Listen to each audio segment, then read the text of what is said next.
ये एमसी अपनी जिंदगी से कुछ खुश नहीं है, बिल्कुल तुम्हारी तरह, क्योंकि इसे रोज अपनी 9 to 5 जॉब पर बंधुआ मजदूरी करने जाना पड़ता है। लेकिन एक सेकेंड, तुम्हारे पास तो जॉब भी नहीं है। Emotional damage। तो ये बंदा एक दिन अचानक से हार्ट अटैक से मर जाता है और एक इज़ेकाई वर्ल्ड में रीइंकार्नेट हो जाता है, वो भी किसी गरीब के घर नहीं बल्कि रईसों के खानदान में, जो कि मेरा बचपन से सपना है। तो इस वर्ल्ड में एमसी का नाम अर्स लोवेंट है, जिसका जन्म समरफोर्थ देश के मिशन राज्य के कनारा जिले के एक छोटे से शहर लैम्बर्ग में हुआ है। ऐसा लग रहा है कि मैं हिंदी की किताब पढ़ रही हूँ। सो स्टोरी अब डायरेक्टली 3 साल आगे जाती है। तो अब अर्स भी 3 साल का हो चुका है और उसे पढ़ना लिखना भी आता है। वो सब तो ठीक है, पर इसकी हेयर स्टाइल कुछ अजीब नहीं है। अर्स के पास अप्रेजल की एक स्पेशल पावर है, जो कि यहाँ पर किसी के भी पास नहीं है। दरअसल अर्स किसी के भी स्टैट्स देख सकता है, मतलब किसी में क्या क्वालिटीज है। ट्रेनिंग एरिया में बहुत सारे लोग भाले से प्रैक्टिस कर रहे थे। अर्स उन्हीं में से एक बंदे मिलियस के स्टैट्स देखता है और उसे पता चलता है मिलियस एक काफी अच्छा तीरंदाज बन सकता है। अर्स मिलियस से पूछता है क्या उसे धनुष चलाना आता है, पर मिलियस ने तो कभी धनुष उठाया ही नहीं था, क्योंकि उसका मानना है सच्चा मर्द कभी भी दूर से वार नहीं करता, वो सामने से वीरों की तरह लड़ता है। ये बात तो सही है, मर्द लोग सामने से वार करते हैं। अब अर्स मिलियस से रिक्वेस्ट करता है कि वो एक बार धनुष जरूर ट्राई करे। अर्स के मनाने पर मिलियस मान जाता है और वो अपना पहला एरो शूट करता है, जो कि टारगेट के सेंटर से ज्यादा दूर नहीं था। ये देखकर सभी लोग हैरान हो जाते हैं और उन्हें लगता है कि ये तो तुक्के से हुआ होगा। जिसके बाद मिलियस और भी एरो शूट करता है और अब सभी को यकीन हो जाता है कि मिलियस के पास तीरंदाजी का टैलेंट है। मिलियस भी ये एक्सेप्ट कर लेता है, जरूरी नहीं है मर्द लोग दूर से भी वार कर सकते हैं। पर अब अर्स यहाँ पर फंस चुका था कि आखिर उसे मिलियस के टैलेंट के बारे में कैसे पता चला। अर्स कह देता है कि उसने बस अंदाजा लगाया था। वो अपनी पावर से किसी के भी स्टैट्स देख सकता है, पर सिर्फ खुद के नहीं। शाम को अर्स अपनी फैमिली के साथ डिनर कर रहा था और वो अपने फादर रेवन के स्टैट्स देखता है। रेवन एक काफी अच्छे लीडर और एक काफी अच्छे योद्धा हैं। वो अर्स की तारीफ करते हैं कि उसकी आंखें कितनी कमाल की हैं, जो दूसरों के टैलेंट को देख लेती है। ये तो गॉड का एक गिफ्ट है और वैसे भी आगे चलकर अर्स को ही सब संभालना है, इसीलिए उसे अभी से बहुत मेहनत करनी होगी। ये सुनकर अर्स काफी ज्यादा मोटिवेट हो जाता है और वो अपना ज्यादातर टाइम पढ़ाई पर ही देता है, क्योंकि वो जानता है ज्यादातर रूलर्स और पॉलिटिशियंस भ्रष्टाचारी हैं, जिस वजह से आम जनता अक्सर परेशान रहती है। और अगर ऐसा ही चलता रहा तो धीरे धीरे पूरा देश बर्बाद हो जाएगा और फ्यूचर में अर्स को भी एक लीडर बनना है, तो उसे ही सब संभालना होगा। अब अर्स चुपके से अकेले ही बाजार जाता है ताकि वो अपनी पावर्स का इस्तेमाल करके कुछ टैलेंटेड लोगों को ढूंढ सके और अपनी एक सेना तैयार कर सके। पर काफी देर कोशिश करने के बाद भी अर्स को कोई नहीं मिलता और वो थक हार कर एक जगह पर बैठ जाता है। तभी वो देखता है एक गरीब लड़के को धक्का मारकर भगाया जा रहा है। असल में ये लड़का एक मैल्कन है। मैल्कन उन लोगों को कहा जाता है जिन्हें दूर देशों से गुलामी करवाने के लिए लाया जाता है। इस लड़के का नाम रिट्स है। अर्स जाता है और रिट्स को एक ताज़ा ब्रेड देता है और जब वो रिट्स के स्टैट्स देखता है तो वो पागल ही हो जाता है, क्योंकि रिट्स हर चीज में बहुत अच्छा है। रिट्स ब्रेड खाने के बाद वहाँ से जाने लगता है और अर्स उसका पीछा करता है। रिट्स कहता है अरे बस कर भाई।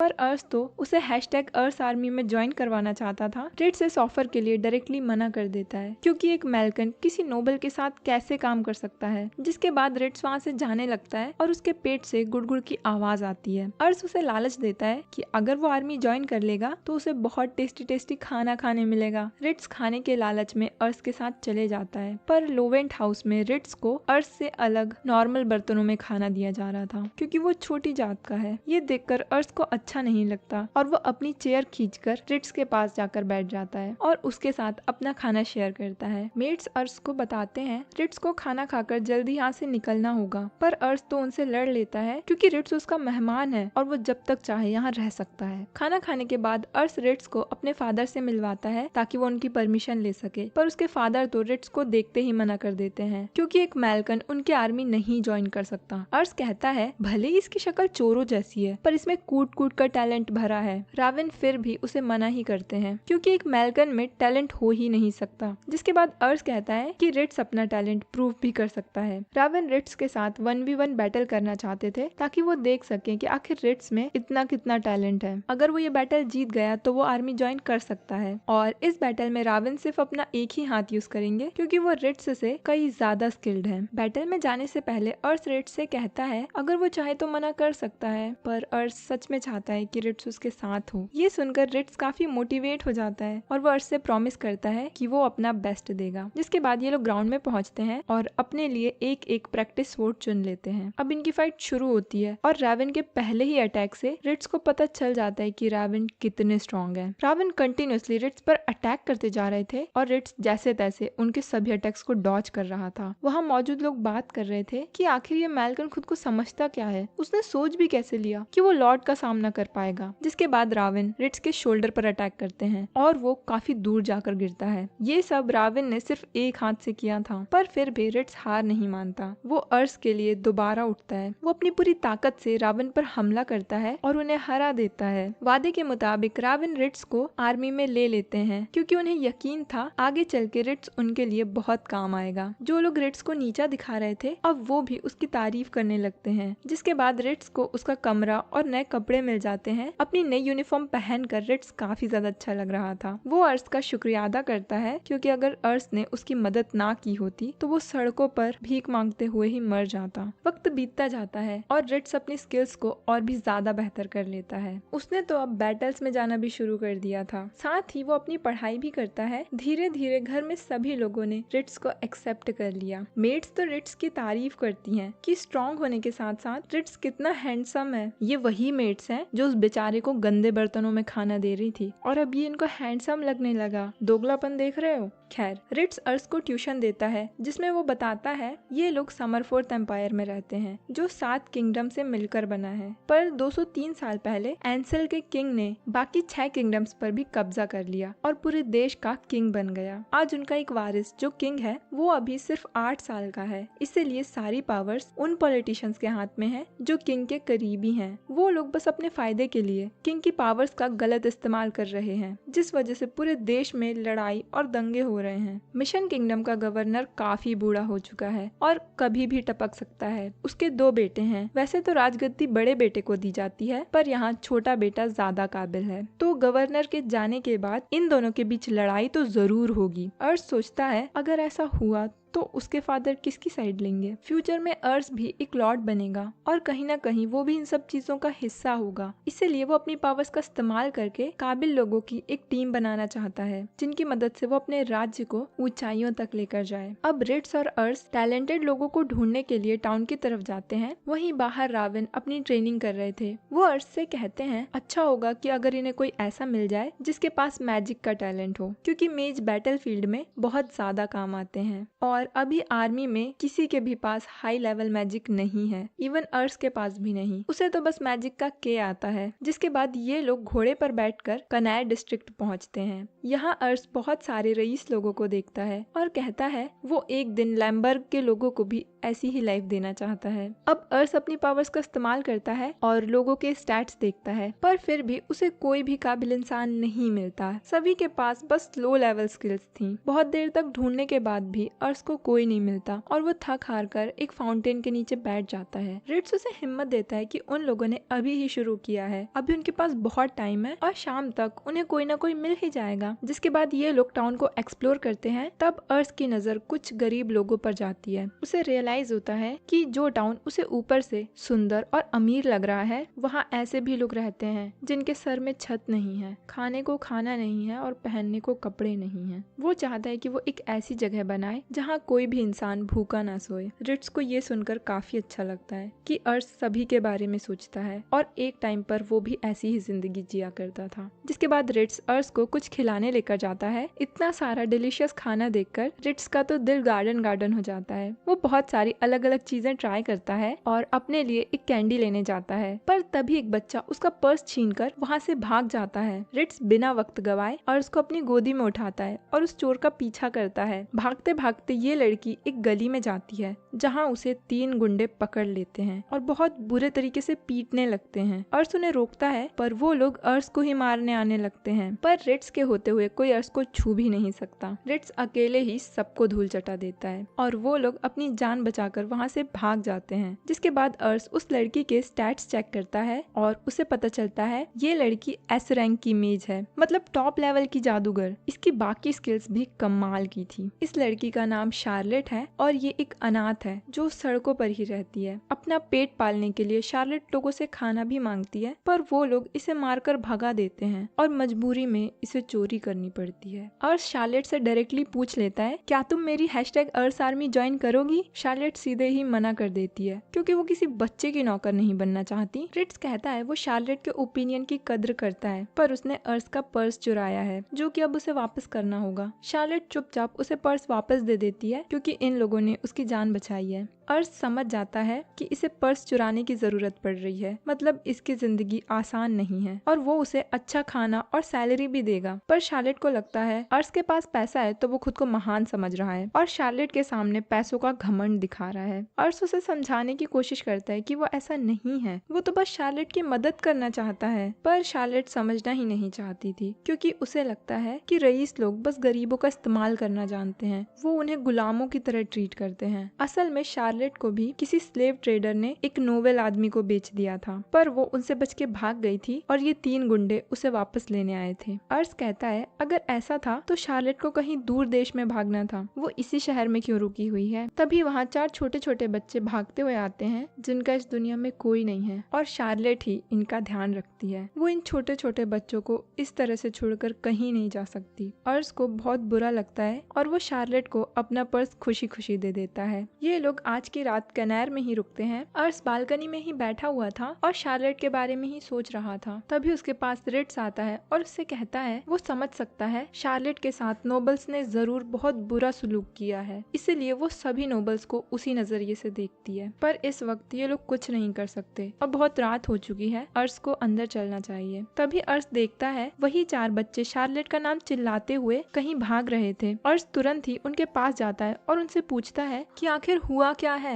बच्चे बताते हैं उन गुंडों ने शार्लेट को पकड़ लिया है। ये लोग शार्लेट को बहुत बुरे तरीके से मारते हैं, पर उसकी आंखों से एक बूंद आंसू नहीं गिरता और ये देखकर वो लोग बोर हो जाते हैं क्योंकि उन्हें 2 लोगों को दर्द में तड़पते हुए देखना पसंद है। अब इनकी नजर उस पर्स में जाती है जो शार्लेट को अर्श ने दिया था। वो लोग शार्लेट से पर्स छीन लेते हैं क्योंकि उसमें पैसे भरे हुए थे, पर शार्लेट उठती है और अपना पर्स वापस लेती है और वहाँ से भागने की पूरी कोशिश करती है, पर वो नहीं भाग पाती। ये लोग शार्लेट को और मारने वाले थे, पर तभी वहाँ रिट्स आता है। गुंडे रिट्स की तरफ हमला करते हैं, पर रिट्स अकेले ही सबकी छुट्टी कर देता है और शार्लेट के पास जाता है और उससे पूछता है कि क्या तुम ठीक हो? अरे भाई, उसे बहुत बुरे तरीके से मार रहे थे वो लोग, वो ठीक कैसे होगी? अर्श उस स्लेव ट्रेडर एल्बर्ट से कहता है कि वो शार्लेट को जाने दे। एल्बर्ट अर्श के कपड़े देखकर समझ जाता है कि ये एक नोबल फैमिली से है और अर्श से कहता है अरे सर, ये तो एक गुलाम है, ये सामान है जिसे हम जैसे लोग बेचते हैं और आप जैसे लोग ही तो इन्हें खरीदते हैं। अर्श कहता है वो ऐसा नहीं है। शार्लेट भी अर्श को इन सब चीजों से दूर रहने के लिए बोलती है। अर्श ने शार्लेट के स्टैट्स में एक चीज नोटिस की थी कि शार्लेट का कोई एम्बिशन नहीं है, मतलब उसे खुद से और अपने फ्यूचर से कोई उम्मीद नहीं है और इसीलिए उसकी आंखें भी इतनी खाली हैं। एल्बर्ट को ये सब सुनकर बहुत हंसी आती है क्योंकि ऐसे ठरकी बुढ़ाऊ के लिए स्लेव इंसान थोड़ी होते हैं, वो तो सामान है। और एल्बर्ट को अच्छा सुनाता है कि वो किसी के दर्द पर कैसे हंस सकता है, उसे तो खुद पर शर्म आनी चाहिए। ये देखकर बेचारी शार्लेट को रोना आने लगता है क्योंकि पहली बार किसी ने उसे समझा है, उसके दर्द को समझा है। अब एल्बर्ट एक पहलवान को बुलाता है जो कि दिखने में तो बहुत ज्यादा डरावना था, पर अर्श जानता था ये रिट्स के सामने कुछ भी नहीं है और बस 1-2 पंचेस और किक्स में रिट्स इसकी भी छुट्टी कर देता है। अर्श शार्लेट को यहाँ से छुड़ाकर अपने साथ ले जाना चाहता था, पर फिर भी वो ऐसा नहीं कर सकता था क्योंकि स्लेव ट्रेड कैनार डिस्ट्रिक्ट में लीगल है, जिस वजह से वो शार्लेट को एल्बर्ट से खरीदने की बात करता है। पर एल्बर्ट शार्लेट को बेचना नहीं चाहता था क्योंकि उसे किसी और ने खरीद रखा था, पर रिट्स के समझाने पर वो समझ जाता है और चुपचाप शार्लेट को अर्श को बेच देता है। वहाँ से निकलने के बाद शार्लेट इन दोनों को अपने साथ एक जगह पर लेकर जाती है जो कि काफी ऊंचाई में थी। वहाँ से शहर का नजारा और सनराइज बहुत ही ज्यादा सुंदर लग रहा था। ये शार्लेट का सीक्रेट स्पॉट है, वो यहाँ अक्सर ही आया करती है। जब भी वो इस नजारे को देखती है वो अपनी सारी प्रॉब्लम्स भूल जाती है। शार्लेट को रियलाइज हो गया कि अर्श अच्छा इंसान है, वो दूसरों की परवाह करता है, इसीलिए शार्लेट उसके साथ जाने के लिए तैयार हो जाती है। रिट्स उसके टैलेंट को टेस्ट करने के लिए उसे एक लॉकेट देता है, पर शार्लेट को तो कोई मैजिक स्पेल कास्ट करना ही नहीं आता था, जो कि उसे रिट्स ही सिखाता है कि कैसे किसी स्पेल को कास्ट किया जाता है। शार्लेट वैसा ही करती है और वहाँ पर एक बहुत बड़ा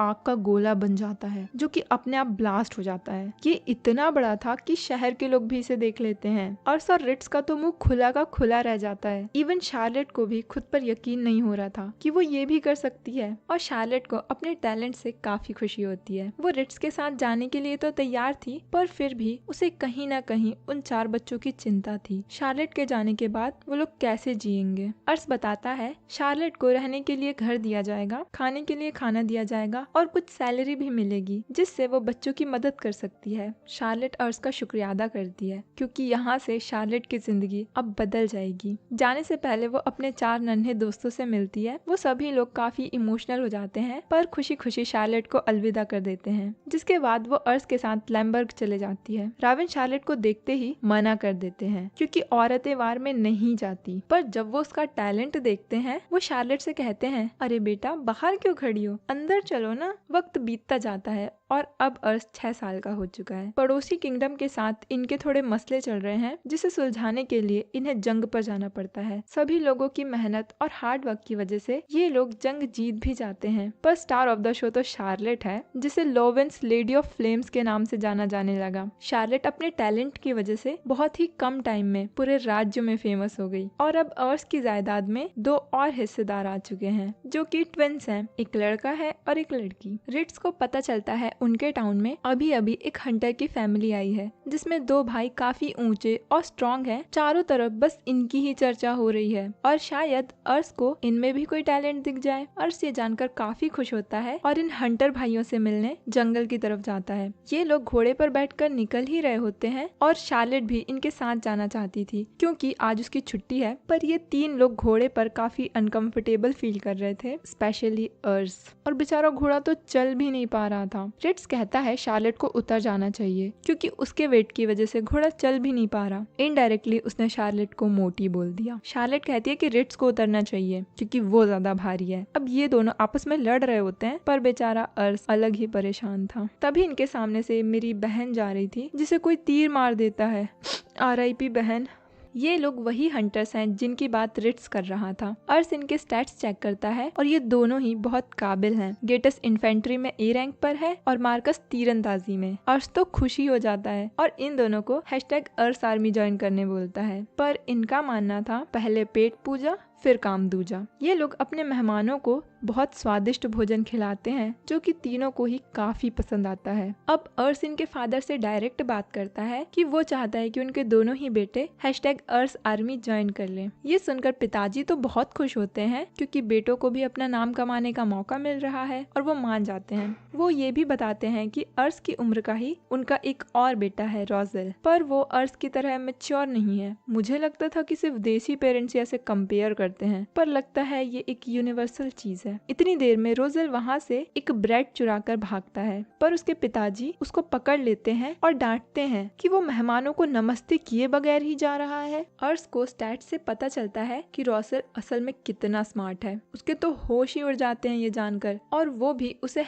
#अर्स आर्मी ज्वाइन करने बोलता है। रोजेल को लगता है ये लोग जबरदस्ती उसे वार में भेजकर पिटवाना चाहते हैं। रोजेल कहता है अपनी अर्स आर्मी की बत्ती बना और उसका दिया जला ले। पिताजी अर्स से अपने पुत्र के व्यवहार के लिए माफी मांगते हैं। असल में 2 साल पहले रोजेल जब 3 साल का था तब उसकी मॉम की मृत्यु हो गई और तब से ही उसने खुद को एक कमरे में बंद कर लिया है। अर्स रोजेल के रूम में जाता है और उससे बात करने की कोशिश करता है, पर रोजेल सिर्फ डर रहा था। तभी अर्स उसके हाथ में एक बुक देखता है और उसे पता चलता है रोजेल को बुक्स पढ़ना काफी पसंद है क्योंकि उसकी मॉम उसे ये बुक पढ़कर सुनाया करती थी। वो जब भी बुक्स पढ़ता है वो सब कुछ भूल जाता है। अर्स रोजेल को अपनी लाइब्रेरी में इनवाइट करता है जहाँ रोजेल बहुत सारी बुक्स पढ़ सकता है। ये सुनकर रोजेल अर्स के साथ जाने के लिए तैयार हो जाता है, पर जब वो अर्स के घर जाता है उसे एक क्यूट एंजल से डर लग रहा था जो कि उसे बस हाय बोलना चाहती थी। शार्लेट इन दोनों भाइयों को उनका रूम दिखाती है और रिट्स इन दोनों को लाइब्रेरी में लाता है। रोजेल तो बुक देखकर खुश ही हो जाता है। वो इतना बुक पढ़ता है कि उसे नींद ही आ जाती है। तुम्हारी तरह नहीं जिसे बुक खोलने से ही नींद आ जाती है। अब अब इनके जाने का वक्त हो जाता है, पर रोजेल अभी भी सो रहा था। केटन बताता है रोजेल ने कभी पढ़ना सीखा ही नहीं है। उनकी मॉम ही रोजेल को बुक पढ़कर सुनाती थी और वैसे भी हंटर्स को पढ़ने की जरूरत ही नहीं पड़ती, इसलिए इन लोगों ने कभी पढ़ना सीखा ही नहीं। पर रोजेल इतना स्मार्ट है कि उसने अपनी मॉम को सिर्फ सुनकर ही पढ़ना सीख लिया। अर्श को तो किसी भी कीमत में रोजेल चाहिए था, पर पहले रोजेल को अपने पिताजी के सामने खुद को साबित करना होगा कि वो हंटिंग के अलावा भी कुछ कर सकता है, क्योंकि उसके केस में उसका वेपन स्टैमिना और स्ट्रेंथ नहीं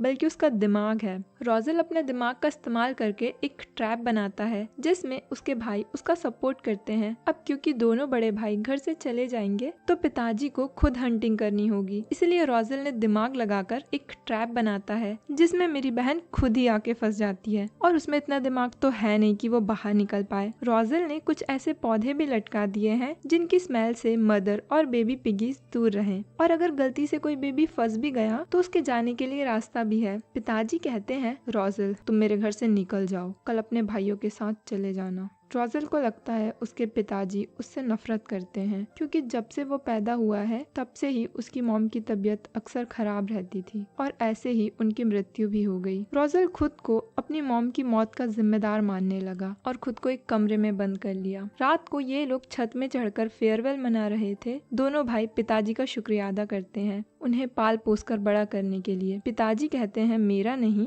अपनी माता का शुक्रिया अदा करो। गेटन के पूछने पर पिताजी बताते हैं उन्हें रोजेल का ट्रैप बहुत पसंद आया, पर वो एक अच्छे पिता नहीं बन पाए। उन्हें अपने ही बच्चे का टैलेंट नजर नहीं आया। वो रोजेल को डिजर्व ही नहीं करते, इसीलिए वो उसे ऐसी जगह भेजना चाहते हैं जहाँ उसके टैलेंट की इज्जत की जाए। रोजेल बिल्कुल अपनी मॉम की तरह है, वो मुझे उतना ही प्यारा है जितने तुम दोनों हो, इसलिए बेटा उसका ख्याल रखना। रोजेल भी ये बातें सुन रहा था और उसे रोना आ जाता है। अगले दिन वो जाने से पहले अपने पिताजी से प्रॉमिस करता है कि वो खूब मेहनत करेगा और बहुत पढ़ाई करेगा ताकि उसके पिताजी को उस पर प्राउड फील हो। जिसके बाद ये लोग अर्श के साथ चले जाते हैं। 3 साल और बीत जाते हैं। अर्श अब 9 साल का हो चुका है। तुम्हें याद है वो बूढ़ा गवर्नर? वो पिछले 1 साल से काफी ज्यादा बीमार है। वो चाहता है कि उसका छोटा बेटा वासमार्क अगला गवर्नर बने और बड़ा बेटा कोरन इस बात से खुश नहीं है। उसका कहना है कि गवर्नर ने कोरन को ही चुना था, पर वासमार्क ने डॉक्यूमेंट बदल दिए और इसीलिए उसने जंग छेड़ दी। अब कुछ लोग बड़े बेटे के साइड हैं तो कुछ लोग छोटे के, और इस तरह से मिशन के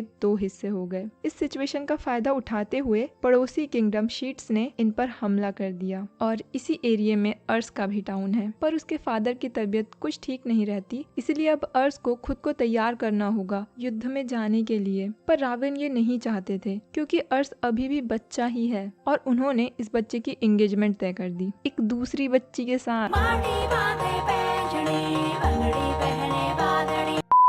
अर्श अपने दोस्तों को इस बारे में बताता है और शार्लेट कहती है मुझे तो लगा था तुम मुझसे शादी करोगे। अर्श से मिलने कोई आया है, ये और कोई नहीं अर्श की होने वाली वाइफ है। अर्श काफी घबराया हुआ था क्योंकि पिछले जन्म में तो बेचारे के पास कोई गर्लफ्रेंड भी नहीं थी और अभी उसे डायरेक्ट वाइफ मिल रही है। इसका नाम लीशिया है। अर्श लीशिया के स्टैट्स देखता है और वो काफी ज्यादा डर जाता है क्योंकि लीशिया में डिप्लोमेसी और एम्बिशन काफी ज्यादा है। कहीं वो इनके राज्य को हथियाना तो नहीं चाहती। पर कुछ भी कहो, अर्श को लीशिया काफी ज्यादा क्यूट लगती है। अब लीशिया का वेलकम फूलों के साथ किया जाता है जो कि उसे काफी ज्यादा पसंद आते हैं, जिसके बाद उसकी पेट पूजा कराई जाती है। उसे खाना भी काफी ज्यादा पसंद आता है। ये दोनों मस्त खाना खा रहे थे, पर शार्लेट और रोजेल इन पर नजर रखे हुए थे क्योंकि अर्श की तरह इन्हें भी लीशिया पर शक है। अब अर्श लीशिया को अपना शहर घुमाता है। उसे रास्ते में कुछ लोग ग्रीट करते हैं जहाँ वो लीशिया को भी इंट्रोड्यूस करता है। इन लोगों को बड़ी खुशी होती है ये जानकर कि लीशिया अर्श की फियांसी है। दूसरी तरफ एक आदमी दुकानदार से लड़ रहा था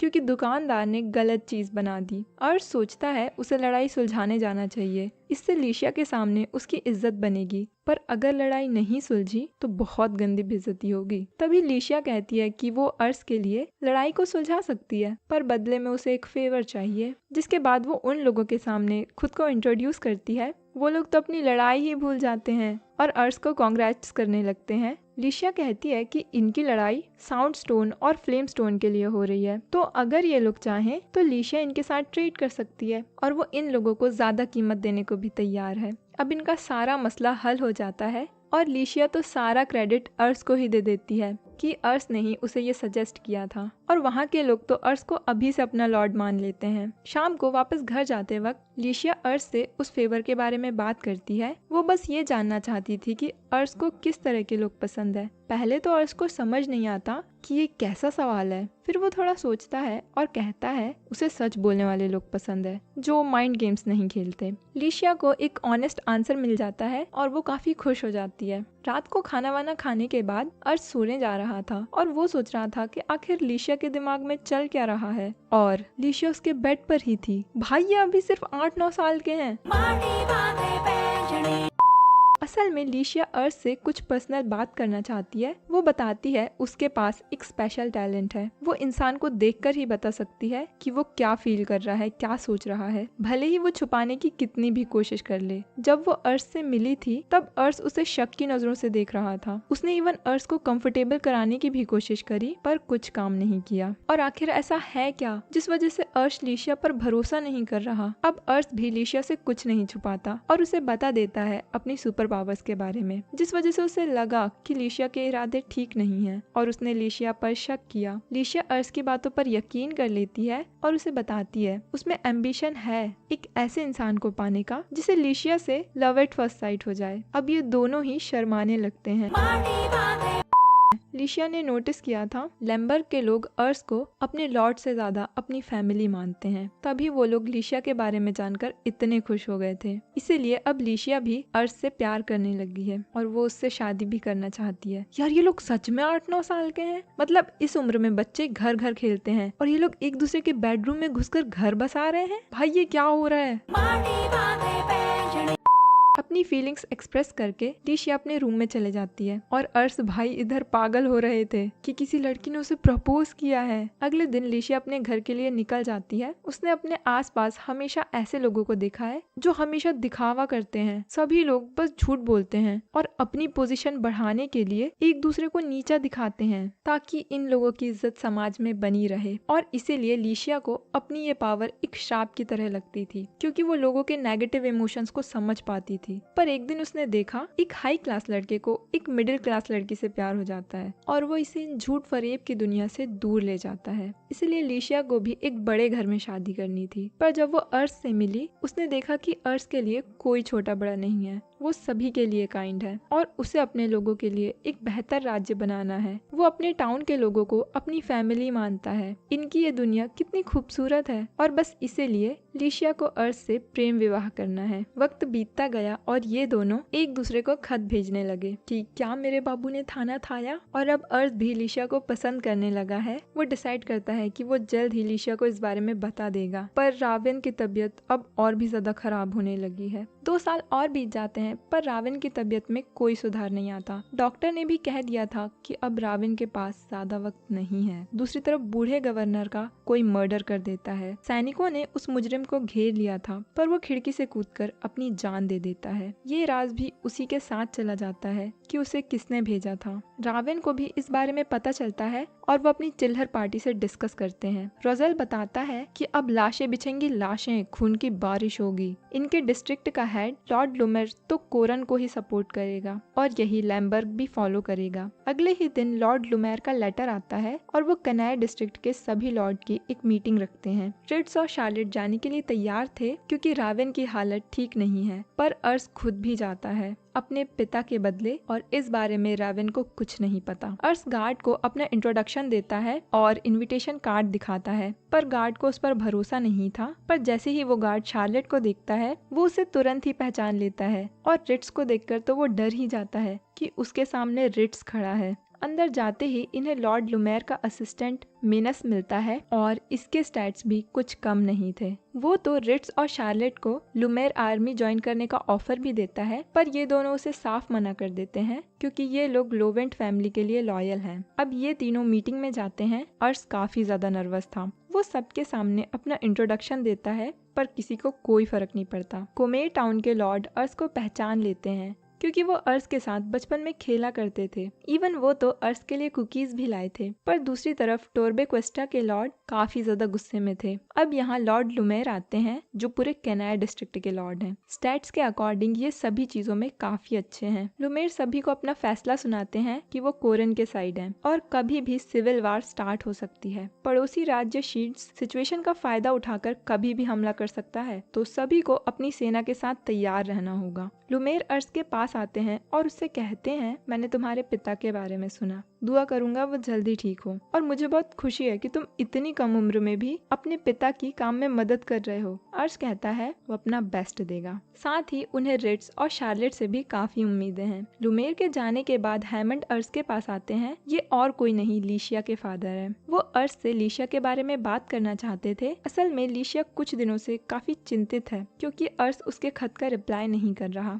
अब बेचारे अर्स की फादर की तबीयत ठीक नहीं है और राज्य में जंग का माहौल है। इंसान तैयारी ना करे, पहले बंदी का रिप्लाई करे। हैमंड बताते हैं पहले लीशिया अक्सर अकेले रहा करती थी। हैमंड भी काम की वजह से उसके साथ ज्यादा वक्त नहीं बिता पाते थे, पर जब से वो अर्स से मिली है वो खुश रहने लगी है। वो अर्स की सच में फिक्र करती है। हैमंड को भरोसा है लीशिया लोवेंट फैमिली में जाकर बहुत खुश रहेगी। वो अर्स से रिक्वेस्ट करते हैं लीशिया का हमेशा ध्यान रखने के लिए, और अर्स भी उनसे वादा करता है। घर जाकर अर्स रावेन को सब बताता है और उसे लगता है कि अब उसे डंडे पड़ेंगे क्योंकि वो बिना बताए गया था। पर रावेन को अर्स पर नाज होता है कि उनका बेटा अब बड़ा हो गया। अर्स अब और भी ज्यादा हार्ड ट्रेनिंग करता है। आने वाले वार में उसे ही लीड करना होगा क्योंकि रावेन नहीं जा सकते। हालांकि जब अर्स अपने पहले वार पे गया था तब उसने सब बिगाड़ दिया था क्योंकि उसने इस बारे में सिर्फ किताबों में पढ़ा है और उसके पास कोई एक्सपीरियंस नहीं है। तभी रोजेल भागते हुए आता है क्योंकि शीट्स ने कोमेर में हमला कर दिया है और अब इन्हें भी कोमेर के साथ शीट्स से लड़ना होगा क्योंकि कोमेर के बाद उनका अगला टारगेट लैम्बर्ग ही होगा। अर्स घबरा जाता है क्योंकि वो अभी तैयार नहीं है, पर उसे ये करना ही होगा।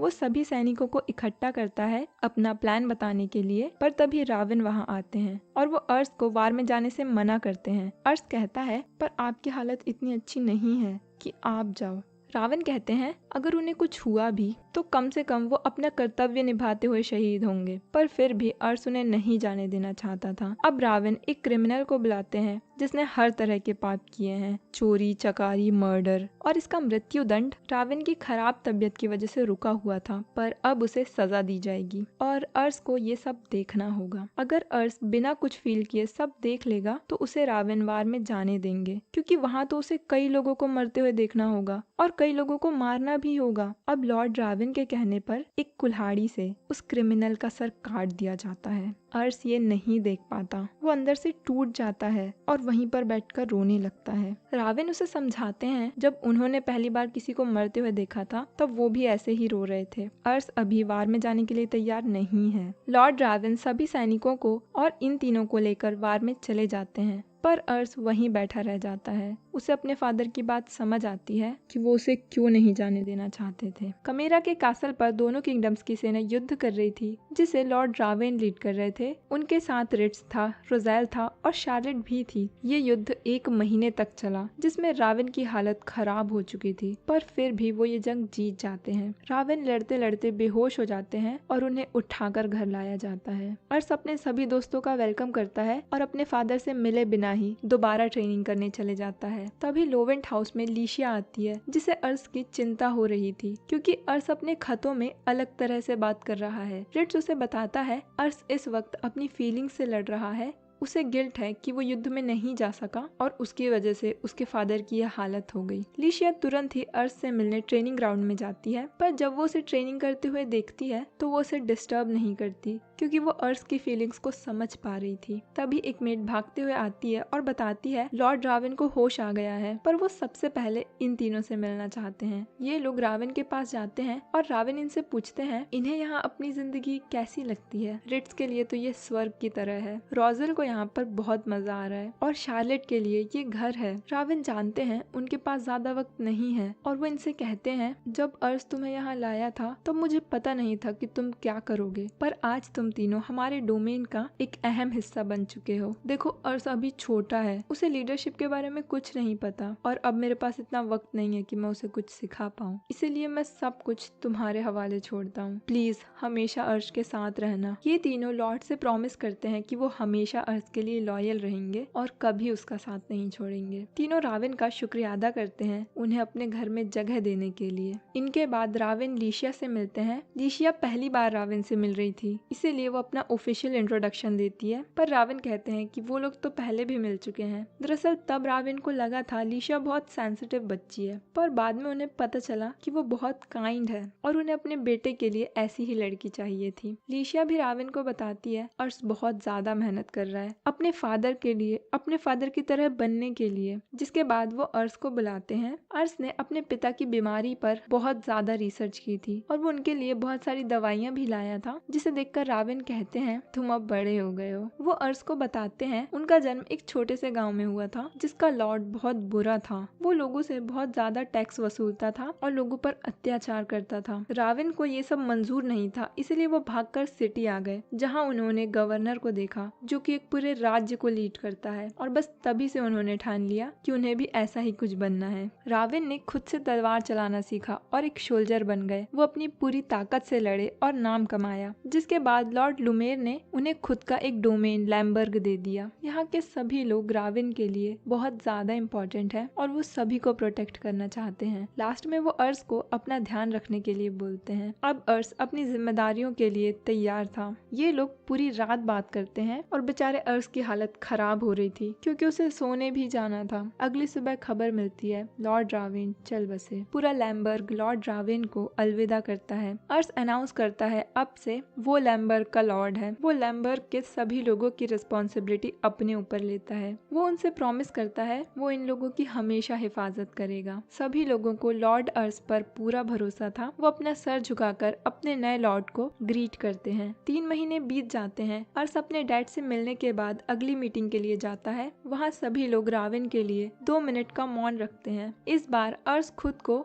लैम्बर्ग के लॉर्ड की तरह इंट्रोड्यूस करता है। जिसके बाद मीटिंग स्टार्ट होती है। अब कोरन और वासमार्क ने अपनी आर्मी खड़ी कर ली है, जिसका मतलब जंग कभी भी शुरू हो सकती है। आगे मेनस बताते हैं मिशन की राजधानी अर्सेंटेस मार्क के कब्जे में है, इसीलिए उनके पास कोरन से ज्यादा सोल्जर्स हैं। कोरन आसपास के डिस्ट्रिक्ट को अपने साइड करना चाहते हैं, पर परेना डिस्ट्रिक्ट मानने को तैयार ही नहीं है और अब इनके पास एक ही रास्ता है, ये लोग उसे हरा कर कब्जा कर लेंगे। अर्श इस पर ऑब्जेक्शन उठाता है क्योंकि उन्होंने इस बारे में पहले ही बात की थी। अगर ये लोग परेना पर हमला करेंगे तो वो डेफिनेटली हार जाएगा। इनसे कमजोर होने के बाद भी परेना इनकी बात मान क्यों नहीं रहा है। रोजेल और रिट्स को परेना के साथ कुछ लफड़ा लगता है और वो रिट्स को सजेस्ट करते हैं कुछ भी करने से पहले इन्हें पूरी बात जान लेनी चाहिए, जिसके लिए ये लोग एक मर्चेंडरी ग्रुप शैडो को हायर कर सकते हैं जो इनके लिए इन्फॉर्मेशन लेकर आएंगे। अब अर्श कहता है परेना के चारों तरफ दुश्मन है, पर फिर भी वो झुकना नहीं चाहता। उन पर हमला करने से पहले इन्हें जान लेना चाहिए कि परेना के पीछे का राज क्या है। लॉर्ड लुमेर अर्श की बात से अग्री करते हैं और उसे इन्वेस्टिगेशन करने के लिए और वक्त देते हैं। वहाँ से निकलने के बाद ये लोग एक अनाथ आश्रम में जाते हैं जिसे अर्श ने ही बनवाया था। वो 4 बच्चे शार्लेट से मिलकर काफी ज्यादा खुश होते हैं और अब ये लोग काफी बड़े भी हो गए हैं। इस अनाथ आश्रम में कैनार के वो बच्चे रहते हैं जो पहले सड़कों पर रहा करते थे, पर अब वो यहाँ पर बहुत खुश हैं। थोड़ी देर में लीशिया भी यहाँ टपक जाती है। अब वो अर्श से बात कर ही रही होती है, तभी एक बच्चा आता है और अपने मिट्टी वाले हाथ लीशिया के कपड़ों पर लगा देता है और उससे तुरंत ही माफी मांगता है, पर लीशिया नाराज नहीं होती और खुद भी उन बच्चों के साथ खेलने लग जाती है। डाउन टू अर्थ बंदा, डाउन टू अर्थ। ये लोग आज रात यहीं पर गुजारते हैं क्योंकि कल इन्हें शैडो ग्रुप से मिलने जाना है। लीशिया कहती है वो भी यहीं रुकेगी और अर्श उसके लिए रूम का इंतजाम करने जाता है, पर वो कहती है उसे तो अर्श के साथ ही रहना है। शार्लेट और लीशिया तो लड़ने ही लगते हैं कि अर्श किसके साथ बेड शेयर करेगा। इतने में शार्लेट रोजेल को भी खींच लेती है और रिट्स तो वक्त रहते यहाँ से निकल लेता है। दोनों गर्ल्स रात भर चैन से सोती हैं, पर बेचारे बॉयज सो ही नहीं पाते। अगले दिन ये लोग सभी बच्चों को बाय बोल के शैडो ग्रुप से मिलने मिलने के लिए एक कैफे में जाते हैं जहाँ इन्हें घुसते ही भगाया जा रहा था, पर जैसे ही रिट्स कोडवर्ड बोलता है उन्हें एंट्री मिल जाती है। अब ये लोग अपना खाना ऑर्डर करते हैं, पर जब अर्स वेट्रेस को देखता है वो हैरान रह जाता है। वो ऑर्डर देकर तुरंत ही वॉशरूम जाता है क्योंकि उसे यकीन ही नहीं हो रहा था कि वो वेट्रेस शैडो ग्रुप का लीडर है जो कि एक लड़का है। तभी वो पीछे से आकर अर्स के गले में चाकू रख देता है कि आखिर उसे इस सच के बारे में कैसे पता चला। वक्त पर रिट्स आकर अर्स को बचा लेता है। तभी लिशिया भी आती है और उसे अर्स के रिएक्शन से पता चल गया था कि वेट्रेस लिन ही शैडो ग्रुप का लीडर है, जिसका असली नाम मजाक है। मैं मजाक नहीं कर रही, तुम चाहो तो गूगल कर लो। वो बड़े ही प्यार से मजाक भाई को बताती है रिट्स के रहते वो अर्स को कुछ नहीं कर सकता, और रिट्स के अलावा लिशिया भी है जो उसे चैन से जीने नहीं देगी। अब मजाक भाई सब कुछ छोड़कर इनका काम करने के लिए तैयार हो जाते हैं और ये लोग उन्हें सारी बातें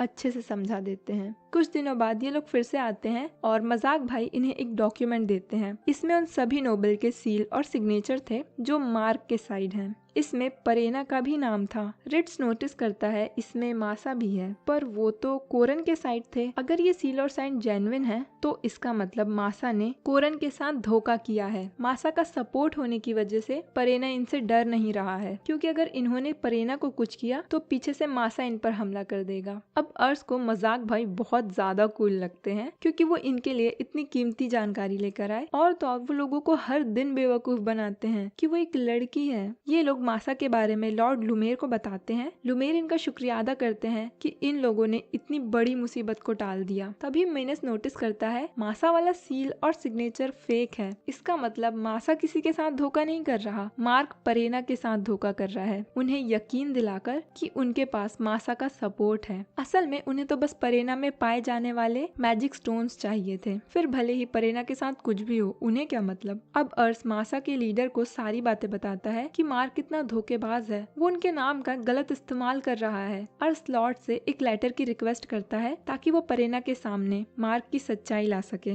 जिसके बाद अर्स परेना के लॉर्ड के पास जाता है और कहता है उनका डिस्ट्रिक्ट कैनेर मार्क के साइड आना चाहता है, क्योंकि मासा जैसा बड़ा डिस्ट्रिक्ट उनके साइड है तो जरूर वो लोग ही जीतेंगे। परेना का लॉर्ड इस बात से बहुत खुश होता है और कहता है वो इस बारे में मार्क से खुद बात करेगा। तभी अर्स उससे पूछता है क्या उसे सच में यकीन है मासा मार्क के साइड है, क्योंकि पहले तो वो कोरन के साइड था और अगर उसने कोरन को धोखा दिया है तो वो किसी को भी धोखा दे सकता है। अब लॉर्ड को अर्स की बातों से गुस्सा आने लगता है और वो अपने सैनिकों से उस पर हमला कराता है, पर रिट्स उन्हें रोक लेता है। अर्स के साथ मासा के लीडर खुद आए थे परेना को ये बताने के लिए कि वो कोरन के साइड हैं। मार्क ने नकली सील और सिग्नेचर लगाकर परेना को अपने साइड कर लिया ताकि वो उनके मैजिक स्टोन को लूट सके। अब इस बेवकूफ को रियलाइज होता है कि वो कितना बड़ा गधा है जिसे एक नकली साइन और सिग्नेचर समझ नहीं आया, और उसके ऊपर पूरे एक डिस्ट्रिक्ट की जिम्मेदारी है। वो अपनी गलतियों के लिए सभी से माफी मांगता है और कोरन को ज्वाइन कर लेता है। अर्स मासा के लॉर्ड का शुक्रिया अदा करता है उसकी मदद करने के लिए। लॉर्ड कहते हैं सब कुछ तो ठीक था, बस अर्स को थोड़ी एक्टिंग सुधारनी होगी। जिसके बाद अर्स अपने डैड को विजिट करता है। तभी वहाँ लॉर्ड लुमेर भी आते हैं। वो रावन को बताते हैं लॉर्ड कोरन खुद अर्स से मिलना चाहते हैं। अर्स हैरान हो जाता है कि लॉर्ड कोरन उससे क्यों मिलना चाहते हैं। दरअसल कोरन को अर्स की बहादुरी के बारे में पता चला कि कैसे उसने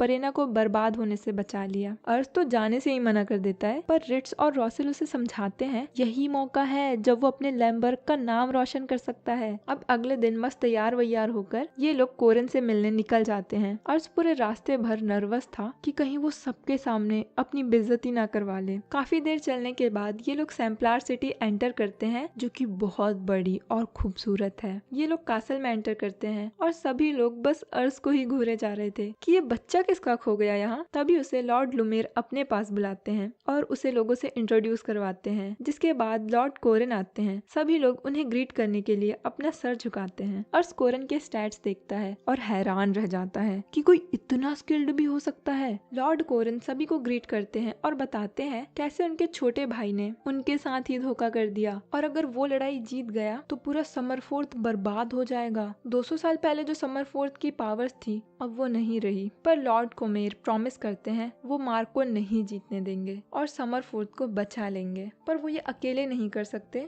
उन्हें यहाँ मौजूद सभी लोगों की जरूरत पड़ेगी। साथ मिलकर ये लोग अपने राज्य को बचा लेंगे। जिसके बाद वो अर्स को अपने पास बुलाते हैं और सभी को बताते हैं कि इतनी कम उम्र में भी अर्स ने कितना बड़ा काम किया है। उसने मार्क की चाल को पकड़ लिया और उसे पूरा होने से रोक दिया। लोगों को तो इस बात पर यकीन ही नहीं होता, पर सभी लोग अर्स के लिए तालियां बजाते हैं। बेचारा अर्स लोगों से मिल मिल के थक चुका था और वो थोड़ी ताजी हवा लेने बाहर जाता है। तभी उसके पास लॉर्ड कोरन आते हैं जो अर्स से अकेले में बात करना चाहते थे। वो अर्स से कहते हैं उन्होंने पहली बार लोमेर को किसी की इतनी तारीफ करते हुए सुना है। अर्स की आंखें गॉड का गिफ्ट है जो दूसरों के अंदर का टैलेंट पहचान लेती हैं। अर्स कहता है ये तो बस उसकी अर्स आर्मी के लोग हैं। लॉर्ड कोरन पूछते हैं अर्स उनके सबॉर्डिनेट से मिला तो उनमें अर्स को क्या खास लगा। अर्स कोरन के सामने सच बोल देता है कि उसे कोई भी सबॉर्डिनेट टैलेंटेड नहीं लगा। कोरन कहते हैं तो तुम कहना चाहते हो तुम्हारे सबॉर्डिनेट मेरे सबॉर्डिनेट से बेहतर है। अर्स हाँ कहता है और अर्स की ऑनेस्टी देखकर लॉर्ड कोरन उससे काफी इम्प्रेस होते हैं। इनके पास अच्छे और लॉयल लीडर हैं पर उनके पास टैलेंट नहीं है। कोरन के पास मिलिट्री फोर्स और ज्यादा पैसा भी है पर उसका कोई फायदा नहीं जब तक उन्हें सही से इस्तेमाल न किया जाए। वहीं मार्क के पास चालाक लोग हैं जो रिसोर्सेज का अच्छे से इस्तेमाल करना जानते हैं। हालांकि कोरन को अर्स से काफी ज्यादा उम्मीदें हैं। वो अर्स से वादा करते हैं अगर अर्स वार में अच्छा परफॉर्म करे और कोरन को जिता दे तो वो उसे कनार डिस्ट्रिक्ट का लॉर्ड बना देंगे। अर्स तो खुशी से पागल हो जाता है पर फिर उसे लुमेर की चिंता होती है और कोरन कहते हैं कि वो उन्हें एक बड़ा डोमेन दे देंगे। जाते जाते वो अर्स को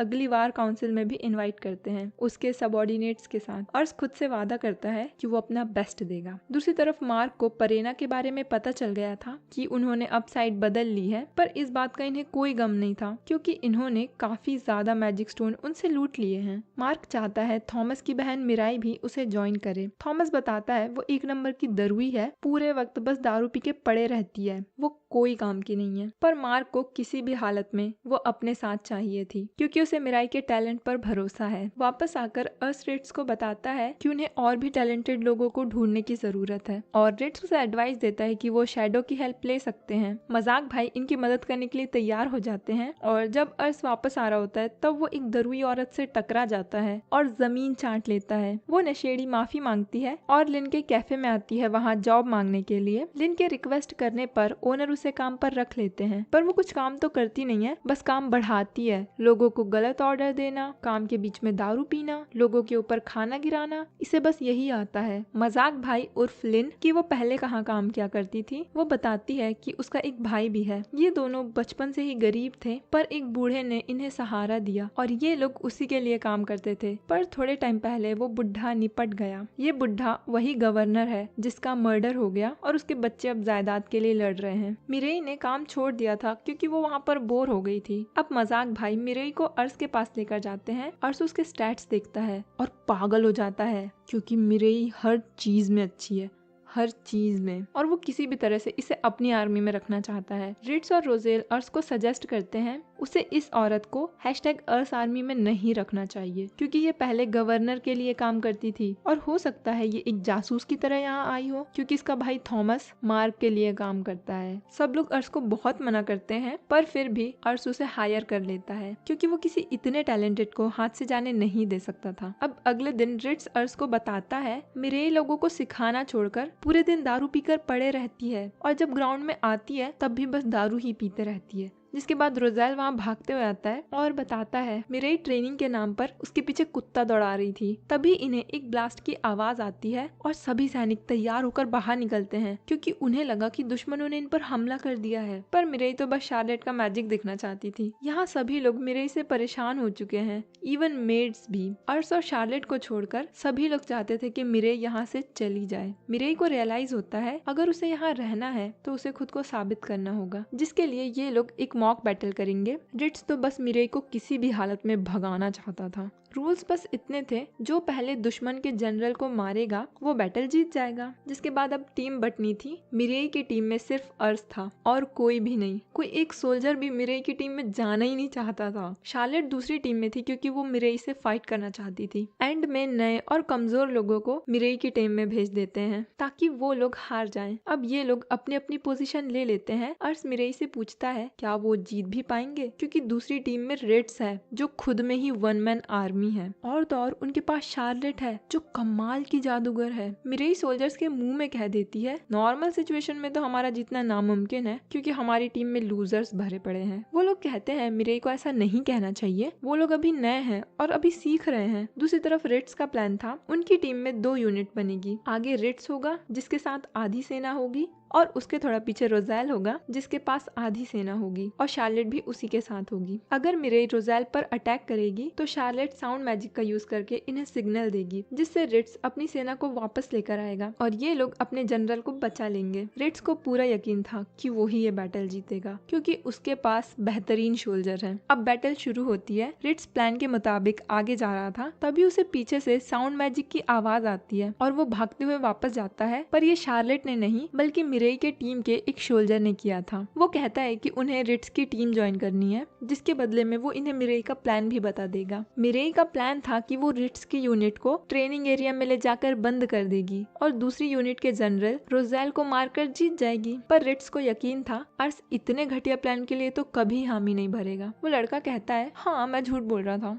क्योंकि मिरेई का असली प्लान है कि मैं ऐसा दिखावा करूं कि मैं मिरेई को धोखा दे रहा हूं ताकि तुम लोग वहां पहुंच जाओ जहां वो तुम्हें लाना चाहती है। पर वो सच में चाहता है कि मिरेई हार जाए ताकि उसे मिरेई को झेलना ना पड़े। इन्हें ऐसे एक्ट करना है कि ये लोग उनके प्लान में फंस चुके हैं। जब ये साउंड मैजिक का यूज करेगा तब मिरेई अटैक करेगी, पर प्लान को फेल करने के लिए ये साउंड मैजिक नहीं यूज करेगा। रेड्स सेफ रहने के लिए इसकी छड़ी छीन लेता है, पर उसके पास एक और छड़ी थी। अब ये रेड्स की नजरों में गद्दार साबित हो जाता है जो इनके साथ धोखा करने वाला था। अब रेड्स मिरेई के सोल्जर्स पर पीछे से हमला कर देता है। हमला करने पर उसे पता चलता है कि ये तो स्केयर क्रोज हैं, जिसे खुद अर्स लगा रहा है। अब रेड्स का सीधा टारगेट अर्स है क्योंकि जनरल गया, गेम खत्म। मिरेई के पास भागने के अलावा और कोई रास्ता नहीं रहता। वो अर्स को अपनी पीठ में बैठाती है और बस भागते रहती है और रेड्स उसका पीछा कर रहा था। इनकी ये बैटल बाकी सभी लोग पहाड़ों की ऊंचाइयों से देख रहे थे। ये लोग तो मस्त टेंट वेंट लगा कर आए थे। चलो 3-4 दिन तो रील देखने की जरूरत ही नहीं पड़ेगी। अब रेड्स के सैनिक ने अर्स को ऑलमोस्ट मार ही दिया था, तभी वो ट्रैप में फंस जाते हैं जिसे कि मिरेई ने बिछाया था और इससे अर्स काफी इम्प्रेस होता है। एक ट्रैप में तो रेड्स भी फंस जाता है, पर वो हार नहीं मानता और दोबारा अर्स के पीछे भागने लगता है। अब रेड्स बहुत ज्यादा ही गुस्से में था, जिसके बाद मिरेई इन पर साउंड बॉम्ब फेंकती है, पर रेड्स स्मार्ट है, वो इनसे भी बच जाता है। पर अब उसका गुस्सा और भी ज्यादा बढ़ चुका था। लीशिया को जेलसी होती है क्योंकि मिरेई अर्स को अपनी पीठ पर बैठाकर भाग रही है और लीशिया रेड्स को सपोर्ट करने लगती है ताकि मिरेई हार जाए। मैं तो ना सहती लीशिया बहन। दूसरी तरफ रोज़ेल और शार्लेट अपनी यूनिट के साथ जा रहे होते हैं, तभी मिरेई की पूरी सेना इन्हें घेर लेती है जो कि इनसे डबल थी। अब ये लोग भी यहाँ फंस जाते हैं, इसीलिए शार्लेट रोज़ेल को लेकर भागने लगती है। कुछ लोग लड़ रहे थे तो कुछ रोज़ेल का पीछा कर रहे थे। अब शार्लेट अपने साउंड बॉम्ब का यूज करती है, पर वो खुद भी टैब बोल जाती है। अब रोज़ेल अकेले ही भागता है और बस यही था मिरेई का असली प्लान। उसका टारगेट रेड्स नहीं रोज़ेल है। बेचारे अर्स की हालत खराब हो जाती है जब मिरेई अपनी स्पीड बढ़ाती है और रेड्स का गुस्सा देखकर तो अर्स को रोना आने लगता है। तभी सामने से रोज़ेल आता है। अब यहाँ पर जो पहले जनरल को मारेगा वो टीम जीत जाएगी। मिरेई का टारगेट रोज़ेल है और रेड्स का टारगेट अर्स है। अर्स रेड्स की तरफ साउंड बॉम्ब फेंकता है और इतने में मिरेई रोज़ेल को मार देती है, जिससे मिरेई की टीम जीत जाती है। ये सब लोग बहुत खुश होते हैं क्योंकि इनके पास पावर तो नहीं थी, पर फिर भी मिरेई की स्मार्टनेस की वजह से ये लोग बैटल जीत गए। रेड्स सबके सामने मिरेई से माफी मांगता है कि उसने उसकी काबिलियत पर सवाल उठाए। रोज़ेल को भी समझ आ जाता है कि मिरेई उसे दौड़ा क्यों रही थी, और शार्लेट को तो पहले से पता था कि मिरेई कितनी ऑसम है। मिरेई बताती है वो लोग हार तो गए, बट उन्होंने बहुत अच्छा काम किया। मिरेई के इतना पास कोई नहीं आ पाया जितना रेड्स आया है। उन्हें रोज़ेल पर भी नाज है और सबसे ज्यादा अर्स पर, जिसने मिरेई पर भरोसा किया। मिरेई को तो यकीन है एक दिन अर्स किंग भी बन जाएगा, जिसमें मिरेई उसका साथ देगी। शाम को ये लोग भयंकर पार्टी करते हैं। मिरेई तो शॉट पे शॉट मारे जा रही थी। पूरी रात ये लोग मस्त एंजॉय करते हैं और अगले दिन लीशा अपने घर वापस निकल जाती है, पर मिरेई अभी भी पड़ी हुई थी थी। दूसरी तरफ रिट्स सभी को अच्छी ट्रेनिंग दे रहा था। तभी अर्श को एक लेटर मिलता है कि कोरन ने उसे अगली मीटिंग पर बुलाया है, जिसमें वो मिरेई को भी अपने साथ चलने के लिए बोलता है। जिसके बाद #अर्श आर्मी सैम्पलर सिटी की ओर निकल जाती है और दरुई मिरेई तो छत पर बैठकर भी सिर्फ पौवे ही चढ़ा रही थी। अर्श उससे कहता है कि उन्हें मीटिंग में जाने से पहले थोड़ा डिस्कशन कर लेना चाहिए, पर मिरेई का मानना था जब मौसम इतना सुहाना हो तो उसे बस एंजॉय करना चाहिए दारू पीकर। रिट्स भी अर्श को रिलैक्स करने बोलता है, वरना वो मीटिंग में सबके सामने हक देगा। इनके रास्ते में एक ओशन भी पड़ता है, जिससे शार्लेट काफी ज्यादा हैरान हो जाती है क्योंकि उसने जिंदगी में पहली बार समुंदर देखा था। इनके पास थोड़ा एक्स्ट्रा टाइम था, इसीलिए ये लोग बीच पे घूमने जाते हैं। शार्लेट कहती है जब यहाँ इतना सारा पानी है तो राजस्थान सप्लाई कर देना चाहिए, पर जल्दी उसे पता चल जाता है कि ऐसा क्यों नहीं हो सकता। तू समझा? नहीं, तू नहीं समझा। समझ आया तो कमेंट करो। मिरेई कहती है शार्लेट समुंदर देखकर इतना हैरान हो गई तो जब वो बाकी जगह देखेगी जैसे वॉल्केनिक आइलैंड, केदारनाथ की खूबसूरती और बर्फ से ढके पहाड़, तब वो कितनी हैरान होगी। और शार्लेट से प्रॉमिस करता है एक बार ये वार खत्म हो जाए उसके बाद हम सब एक ट्रिप पर चलेंगे। यार कुछ भी कहो, अर्श दिल का तो बहुत अच्छा है। वो अपने लोगों की कितनी परवाह करता है। और एक हमारी गवर्नमेंट है जो कि बिक चुकी है। ये बिक गई है गवर्नमेंट। अब ये लोग कासल पहुंच जाते हैं। इस बार भी लोग अर्श को बस घूरे ही जा रहे थे कि इतने छोटे डोमेन का आदमी, सॉरी बच्चा, यहाँ क्या कर रहा है। तभी उसे लॉर्ड लुमेर मिलते हैं जो कि अर्श को यहाँ देखकर बहुत खुश होते हैं। फिर वहाँ लॉर्ड कोरन भी आते हैं जो सबसे पहले अर्श से मिलते हैं। वो मिरेई को अर्श के साथ देखकर हैरान रह जाते हैं। लोग बातें करने लगते हैं, ये मिरेई तो पुराने गवर्नर की एडवाइजर है, ये यहाँ क्या कर रही है। कोरन उससे कहते हैं जब मैंने तुम्हें मेरी साइड ज्वाइन करने का ऑफर दिया था तब तो तुमने मना कर दिया था, पर अब तुम अर्श के साथ क्या कर रही हो। मिरेई कहती है मुझे लगता है मेरे लिए अर्श तुमसे एक बेहतर मास्टर है। लोग गुस्सा करने लगते हैं कि उन्हें मिरेई को अपने साथ नहीं रखना चाहिए क्योंकि वो एक जासूस भी हो सकती है। कोरन सबको समझाते हैं उन्हें अर्श पर पूरा भरोसा है। अगर अर्श ने कोई फैसला लिया है तो सोच समझ के ही लिया होगा। जिसके बाद अब वार काउंसिल शुरू होती है। एक बंदा बताता है इनकी आर्मी में 1,10,000 लोग हैं, पर मार्क के पास 20,000 लोग ज्यादा हैं। पर इनके पास भी ट्रेडिंग सिटी सैम्पलर है, जिसका मतलब ज्यादा रिसोर्सेस और ज्यादा रोकड़ा।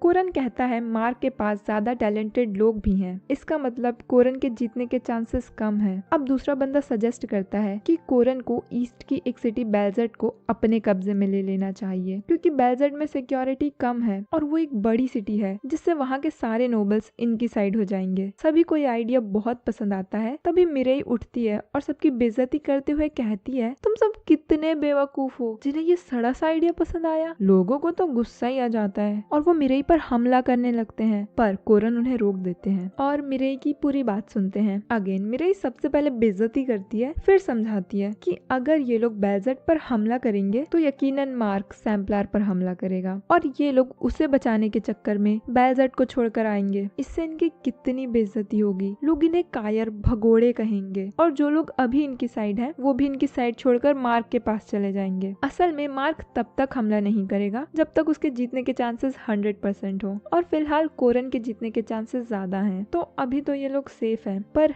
यहाँ के लोगों का ईगो हर्ट हो चुका था और वो लोग मिरेई पर चिढ़ने लगते हैं। कोरन उन्हें शांत कराते हैं और मिरेई से उसका प्लान पूछते हैं, जिसके लिए वो रोज़ेल को आगे करती है। रोज़ेल बताता है इनका बेल्जर्ट पर हमला करना एक बहुत अच्छा प्लान है, पर ऐसा करने से ये लोग सैम्पलर सिटी भी खो देंगे, तो इन्हें अपने डिफेंस को मजबूत करना होगा, जिसके लिए इन्हें अपने दुश्मनों को यकीन दिलाना होगा कि अगर वो लोग सैम्पलर पर हमला करेंगे तो पैराडाइल किंगडम भी उन पर हमला कर देगा। पर दिक्कत ये थी पैराडाइल इनकी मदद क्यों करेगा। रोज़ेल कहता है ये लोग समर फोर्स के किंग को ही खरीद लेंगे। किंग अभी सिर्फ 17 साल का है और सारी पावर्स उसके रिटेनर्स के पास है, जिन्हें पैसों के अलावा किसी चीज से मतलब नहीं है। जब किंग ही इनकी साइड होगा तो पैराडाइल खुद ही इनकी साइड हो जाएंगे क्योंकि वो किंग के लिए लॉयल हैं। लॉर्ड कोरन को ये आइडिया बहुत पसंद आता है और वो पैराडाइल के सेटलमेंट की जिम्मेदारी अर्श को ही सौंप देते हैं। अर्श को तो यकीन ही नहीं हो रहा था कि इतना बड़ा काम उससे मिला है। इसी खुशी में ये लोग अपना जश्न मना रहे थे, पर अब प्रॉब्लम ये थी कि ये लोग किंग को कन्विंस कैसे करेंगे। और तब अर्श को लीशा याद आती है, जिसमें डिप्लोमेसी बहुत ज्यादा है। अरे मतलब किसी से बात मनवाना, किसी को मोहनी देना।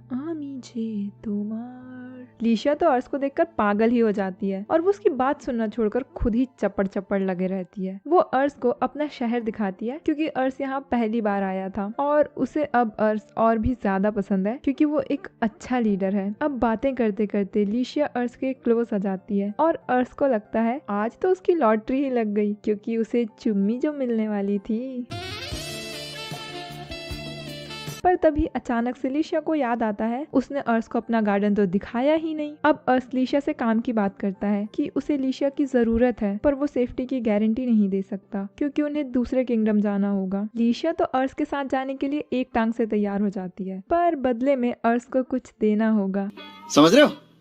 समझ रहे हो आप? अर्श सोचता है कहीं ये मुझसे वो ना मांग ले। असल में लीशिया को वार खत्म होने के बाद अर्श से शादी करनी थी, क्योंकि उसे अर्श से लव एट फर्स्ट साइट हो चुका है और वो अपने आगे की जिंदगी लैम्बर्ग में ही बिताना चाहती है। अर्श को रियलाइज होता है लीशिया उससे कितना ज्यादा प्यार करती है, उसने कितनी बार अर्श की मदद की है। अर्श को भी लीशिया से लव एट फर्स्ट साइट हो चुका था, बस उसे समझने में थोड़ा टाइम लग गया। अभी 9-10 साल का बच्चा है ना, इसीलिए अर्श लीशिया को तुरंत ही शादी के लिए प्रपोज कर देता है, क्योंकि वार में जाने के बाद पता नहीं उसके साथ क्या होगा। इसीलिए वो लीशिया से अभी शादी करना चाहता है। लीशिया शर्माते हुए इमोशनल होकर उसे हाँ कर देती है, जिसके बाद ये दोनों चुम्मा चाटी करते हैं।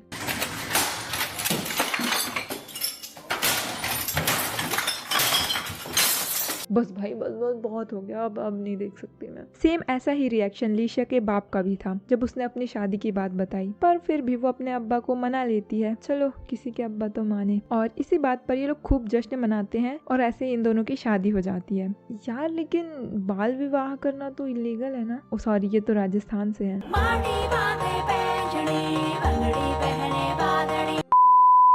जिसके बाद अर्श लीशिया को बिहा कर अपने घर ले आता है और अब उसका प्लान था कि ये लोग सैम्पलार सिटी से एक शिप में बैठकर इंपीरियल कैपिटल मतलब किंग के पास जाएंगे और प्राइम मिनिस्टर शाकमा से भीख मांगेंगे कि वो इनके साथ पैराडाइल की मीटिंग फिक्स कर दें और बस उसके बाद ये लोग पैराडाइल को अपने साइड कर लेंगे। लीशिया ने लॉर्ड लुमेर को भी अपने साथ चलने का ऑफर दिया था, क्योंकि अगर सिर्फ ये चिल्हर पार्टी जाएगी तो वहाँ कोई भी इन्हें सीरियस नहीं लेगा। मेरे लीशिया से काफी इम्प्रेस होती है और उसकी तारीफ करते हुए कहती है कि वो अर्श की एक अच्छी पत्नी बनेगी। पत्नी पुतनी की बात सुनकर शार्लेट तो चिढ़ ही जाती है और कहती है अर्श सिर्फ मेरा है। पर लीशिया की दो मीठी मीठी बातें सुनकर शार्लेट सब भूल जाती है। जिसके बाद ये लोग सैम्पलार सिटी के लिए निकल जाते हैं और रास्ते में सफर का मजा भी उठा रहे थे। हाँ कितनी ठंडी हवाएं चल रही हैं, मजा आ रहा है। तभी इनकी फेरारी के पास एक अनजान आदमी आ जाता है। अरे ये तो मजाक भाई है। वो अर्श के लिए एक बहुत कीमती जानकारी लाए थे कि शीट्स किंगडम अब मार्क के साइड हो गया है और अगर इन्होंने वार शुरू की तो सबसे पहले लैम्बर्ग ही तबाह होगा। ये जानकर अर्श बहुत घबरा जाता है, पर लीशिया उसे समझाती है ऐसा कुछ नहीं होगा, क्योंकि वो भी पैराडाइल को अपने साइड कर लेंगे,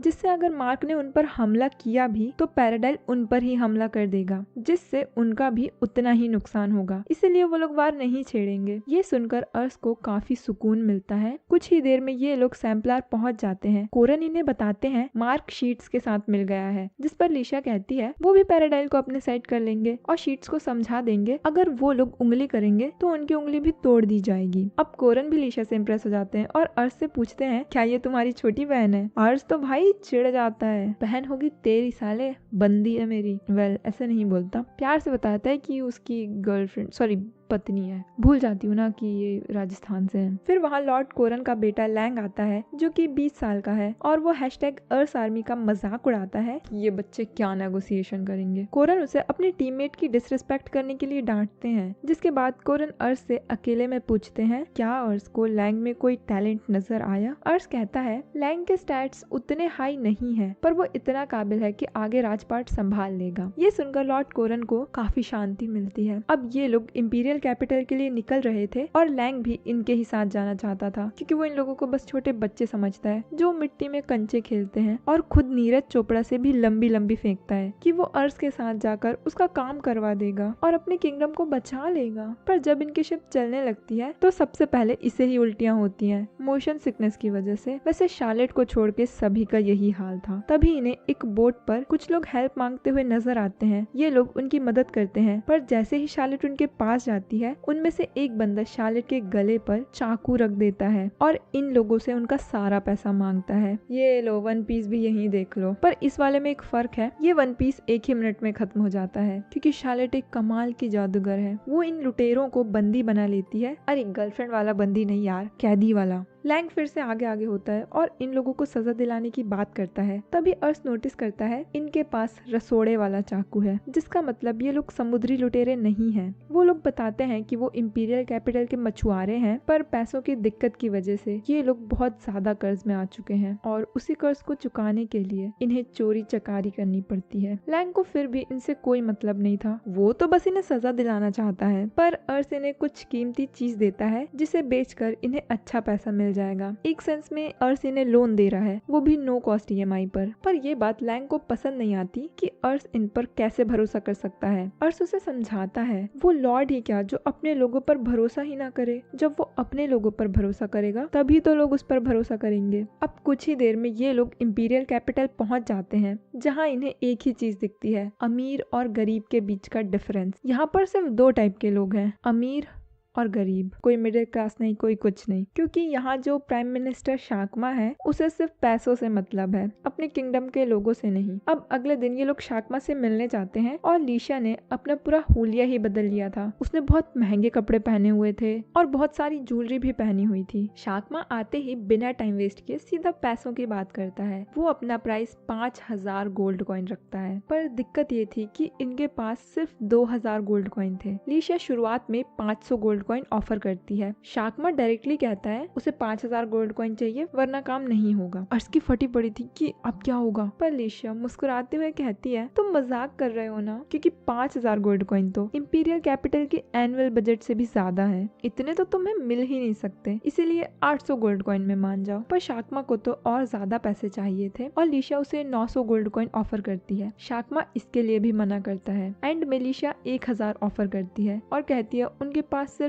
इतने ही पैसे हैं और शाकमा मदद करने के लिए तैयार हो जाता है। पर ये बहन का पकोड़ा बीच में हक देता है, हमारे पास तो 2000 गोल्ड कॉइन है ना। अब ये सुनकर शाकमा सीधा ही मना कर देता है, क्योंकि इन लोगों ने उसके साथ गद्दारी की। वो वहाँ से जाने लगता है और उसे पूरे 2000 गोल्ड कॉइन देने के लिए भी तैयार हो जाता है। पर शाकमा चाहता है अर्स 2000 गोल्ड कॉइन इंपीरियल कैपिटल को दे और शाकमा को अलग से रिश्वत दे। पर इन्हें पैसे लेने सैम्पलार वापस जाना होगा, क्योंकि उनके पास 2000 से ज्यादा तो है ही नहीं। और उसकी फट के 74 हो जाती है कि अब उसे फिर से इतनी दूर वापस जाना होगा और पैसे लेकर आना भी होगा। पर ये बहन का पकोड़ा कहता है इन्हें टाइम वेस्ट नहीं करना चाहिए और जल्दी से पैसे लेकर वापस आ जाना चाहिए। भाई लीशा का तो बहुत गंदा दिमाग खराब हो चुका था। वो भागते हुए शाकमा के पास जाती है और उसके सामने अपने कपड़े उतारने लगती है। ये कौन सी पेमेंट है, जी पे? भाई बहुत डार्क नहीं हो रहा। अर्स बेचारा जल्दी से उसे अपना जैकेट पहनाता है। लीशा अपने महंगे कपड़े और ज्वेलरी शाकमा को ऑफर करती है, जिनकी कीमत 500 गोल्ड कॉइन के आसपास थी। और क्योंकि अब शाकमा को रिश्वत मिल जाती है, वो इनकी मदद करने के लिए तैयार हो जाता है।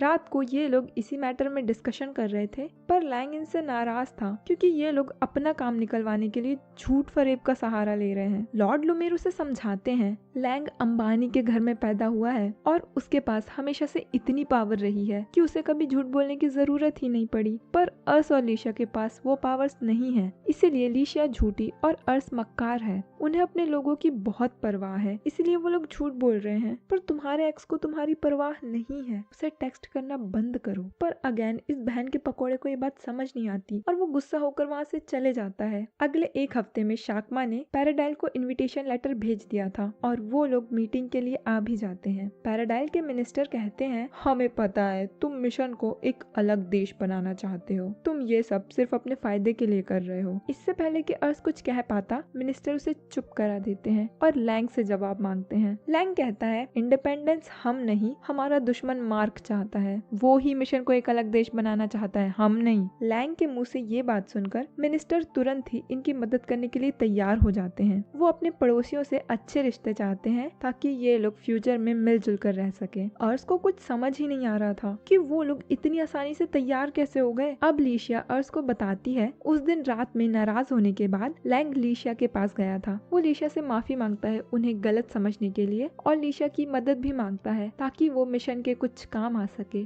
लीशा उसे एक एडवाइस देती है कि उससे जितनी ज्यादा हो सके वो उतनी डिनर पार्टीज अटेंड करे। लैंग ऐसा ही करता है और पूरे कैपिटल में ये बात फैल जाती है कि लैंग बेवकूफों की तरह बिना सोचे समझे सच बोल देता है। लैंग ने ये भी फैला दिया था कि मार्क ही मिशन की इंडिपेंडेंस चाहता है और इसीलिए मिनिस्टर इनकी मदद करने के लिए तैयार हो गया। अर्स लैंग का शुक्रिया अदा करता है क्योंकि उसकी वजह से ही ये नेगोशिएशन हो पाया। जिसके बाद ये लोग शीट्स के पास भी जाते हैं और उन्हें भी समझा देते हैं अगर वो लोग कोरन से लफड़ा लेंगे तो खुद ही पेले जाएंगे। जिसके बाद ये लोग सैम्पलर सिटी वापस आ जाते हैं। कोरन को लैंग की चिंता हो रही थी क्योंकि वो बिना बताए गया था। लैंग अपनी हरकतों के लिए माफी मांगता है और अपनी ट्रेनिंग करने चले जाता है। अर्स देखता है पहले के मुकाबले उसके स्टैट्स अब इंक्रीज हो गए हैं। इनाम के तौर पर लॉर्ड कोरन अर्स को 100 गोल्ड कॉइन्स देते हैं। अर्स सोचता है इन पैसों से तो वो एक लैम्बर्ग के कुएं ठीक करवा सकता है और सैनिकों की तनख्वाह भी बढ़ा सकता है। जिसके बाद लॉर्ड कोरन लुमेर और अर्स को अगले मिशन के बारे में बताते हैं। इन्हें अल्फ्राडा डिस्ट्रिक्ट को अपने कब्जे में करना है। दूसरी तरफ लैम्बर्ग में मिरेई रोज़ेल को ट्रेनिंग करा रही थी, तभी वहाँ रिट्स आता है और मिरेई की दारू छीन लेता है और रोज़ेल से कहता है ये दरुई पूरे दिन दारू पीकर भंड रहती है, ये तुम्हें क्या ही सिखाएगी। मिरेई कहती है तुम कितने रूड हो, अगर अर्स होता तो ऐसा कभी नहीं कहता। अर्स का नाम सुनकर रिट्स तो पागल ही हो जाता है। उसे बहुत ज्यादा चिंता होने लगती है कि कहीं अर्स को किसी डायनासोर ने तो नहीं खा लिया, मुझे लॉर्ड को बचाने के लिए जाना होगा। तभी वहाँ अर्स अपनी पलटन के साथ पहुँच जाता है। रिट्स और रोज़ेल की खुशी का तो ठिकाना ही नहीं रहता। अब 2 दिन में अर्स को बैटल के लिए निकलना था, इसीलिए वो अपनी महबूबा के साथ एक छोटी सी डेट पर जाता है। लैम्बर्ग के लोगों को भी बैटल के बारे में पता चल गया था और उन्हें अर्स की चिंता हो रही थी, पर अर्स उन्हें समझाता है मैं आप सभी के लिए इस बैटल को जरूर जीतूंगा। शाम को घर जाने से पहले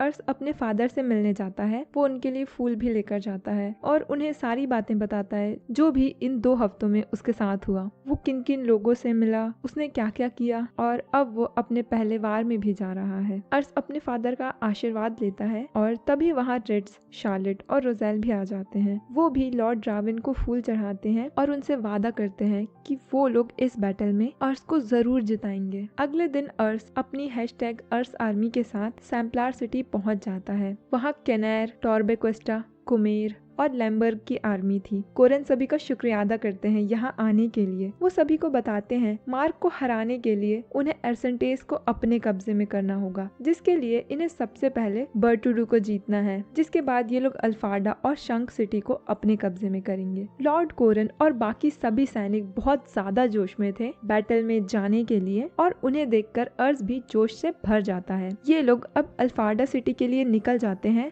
रास्ते भर अर्स बहुत ज्यादा नर्वस था क्योंकि उसकी पहली बैटल है, पर अर्स के साथ ही उसे हिम्मत देते हैं कि वो लोग मिलकर ये बैटल जरूर जीतेंगे। कुछ ही देर में ये लोग अल्फ्राडा कासल के पास पहुंच जाते हैं, पर इनके हमला करने से पहले ही कासल के ट्रूप सफेद झंडे फहरा देते हैं, अर्थात उन लोगों ने अपनी हार को स्वीकार कर लिया है। असल में दुश्मनों ने पहले ही देख लिया था वो लोग कोरन की आर्मी से नहीं जीत सकते, इसलिए उन्होंने इनका टाइम वेस्ट नहीं किया क्योंकि इन्हें फिर पनवेल भी तो निकलना है, अरे वो सम्ख सिटी। और ऐसे लॉर्ड कोरन ने अल्फाडा सिटी को जीत लिया। दूसरी तरफ सम्ख कासल में थॉमस, जो कि मिरेई का भाई है, लॉर्ड फ्रेड से मिलने खुद आया है। वो फ्रेड से कहता है तुम वार की चिंता मत करो, सब कुछ मुझ पर छोड़ दो, लॉर्ड वासमार्क तुम्हें नहीं हारने देंगे। इतना कहकर थॉमस वहाँ से कट लेता है। फ्रेड की बेटी सेलिना गोमेज अपने बाप से कहती है कि उसका बाप कितना बड़ा फट्टू है, वो थॉमस के आगे झुक क्यों गया। दूसरी तरफ #अर्स आर्मी अपनी प्लानिंग कर रही थी। रोज़ेल कहता है सम्ख कासल 3 अलग कासल से घिरा हुआ है जिसमें कम से कम 1000 सैनिक होंगे और इसीलिए ये लोग 3 ग्रुप बनाएंगे जिसमें 4-4 हजार लोग होंगे। ये लोग तीनों कासल में एक साथ हमला कर देंगे और एंड में शंख कासल को खुद ही सरेंडर करना पड़ेगा। कोरन का प्लान था वो अपनी आर्मी के साथ मेन कासल के पास ही रहेंगे और जैसे ही तीनों कासल पर ये लोग कब्जा कर लेंगे, लॉर्ड कोरन इन्हें ज्वाइन करके सम्ख सिटी को भी जीत लेंगे। कोरन अर्स आर्मी को वाकुमाकुरा कासल की जिम्मेदारी देता है।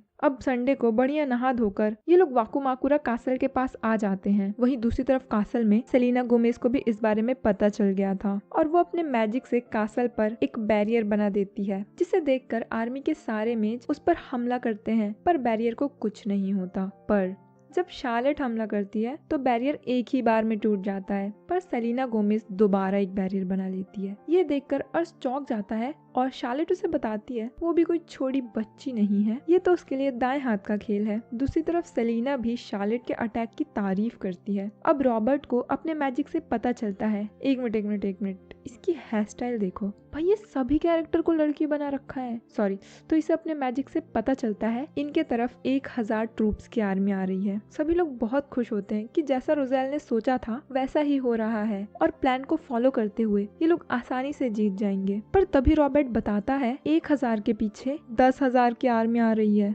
थॉमस ने सारी ही आर्मी एक ही कासल को प्रोटेक्ट करने में लगा दी। ये लोग बहुत गंदा फंस चुके थे क्योंकि अगर ये लोग वापस भी जाएं तो दुश्मनों से टकरा जाएंगे और इनका बहुत नुकसान होगा। पर अगर ये लोग दुश्मनों के आने से पहले कासल पर कब्जा कर लें और लॉर्ड कोरन के आने तक दुश्मनों को रोक कर रखें तो ये लोग जीत सकते हैं। पर कासल के बैरियर को तोड़ने में भी तो बहुत ज्यादा टाइम लग रहा है, इसीलिए लॉर्ड कोरन सभी को वापस चलने के लिए बोलते हैं। अर्स का मुंह उतर जाता है क्योंकि वो इतनी आसानी से हार नहीं मानना चाहता था। वो रिट्स से पूछता है क्या वो बैरियर के टूटने तक दुश्मनों को उलझाए रख सकता है। सभी लोग हैरान हो जाते हैं कि 4000 लोग 10,000 लोगों को कैसे रोकेंगे। पर रिट्स के लिए ये कोई बड़ी बात नहीं थी, वो तो अकेले ही आधी सेना से निपट सकता है। और तो और शार्लेट को भी बैरियर तोड़ने में ज्यादा टाइम नहीं लगेगा। दूसरी तरफ सम्ख के ट्रूप्स बात करते हुए आ रहे थे, थॉमस का प्लान कितना ढांसू है, हम उन चिंदियों को पीछे से हमला करके हरा देंगे। तभी रिट्स अपनी सेना के साथ उन पर ही हमला कर देता है। रिट्स को देखकर इनकी अलग ही फट जाती है। वो लोग रिट्स के आगे टिक ही नहीं पा रहे थे। नंबर में कम होने के बाद भी लैम्बर्ग की आर्मी दुश्मनों को अच्छी टक्कर देती है। इधर सारे इमेजेस उस बैरियर को बार बार तोड़ रहे थे और सेलिना गोमेज उसे बार बार बना रही थी। तो अब जीतेगा तो वही जिसका मैजिक वाटर पहले खत्म होगा और यकीनन दुश्मनों ने इसका इंतजाम पहले से कर रखा होगा। अगर अर्थ आर्मी को जीतना है तो उन्हें दुश्मनों की मैजिक वाटर की सप्लाई को रोकना होगा, पर वो तो बहुत मुश्किल है। तभी सेलिना गोमेज अपने बैरियर को और भी ज्यादा स्ट्रॉन्ग कर लेती है। अब शार्लेट का आतामाजी सटकली हो जाता है और वो अपने सारे मैजिक वाटर का एक ही बार में यूज करके अपना सबसे पावरफुल स्पेल कास्ट करती है। ये स्पेल बहुत ही ज्यादा खतरनाक होता है। सेलिना कासल को बचाने की बहुत कोशिश करती है पर वो शार्लेट के आगे नहीं टिक पाती और उसके मैजिक वाटर की सप्लाई टूट जाती है और अब कासल भी फ्री हो चुका था। जिसके बाद शार्लेट चक्कर खाकर ऐसे गिरती है जैसे स्कूल में प्रेयर करते टाइम बच्चे गिरते हैं। इतनी देर में रिट्स भी सैनिकों से निपट कर वापस आ जाता है। सोचो 4000 लोगों ने 10,000 लोगों को हरा दिया। लेजेंड भाई, लेजेंड। टीम वर्क और हार्ड वर्क की वजह से लॉर्ड कोरन ने सम्ख सिटी को भी जीत लिया। पर अभी तो वार शुरू हुई है, आगे क्या होगा वो जानने के लिए सब्सक्राइब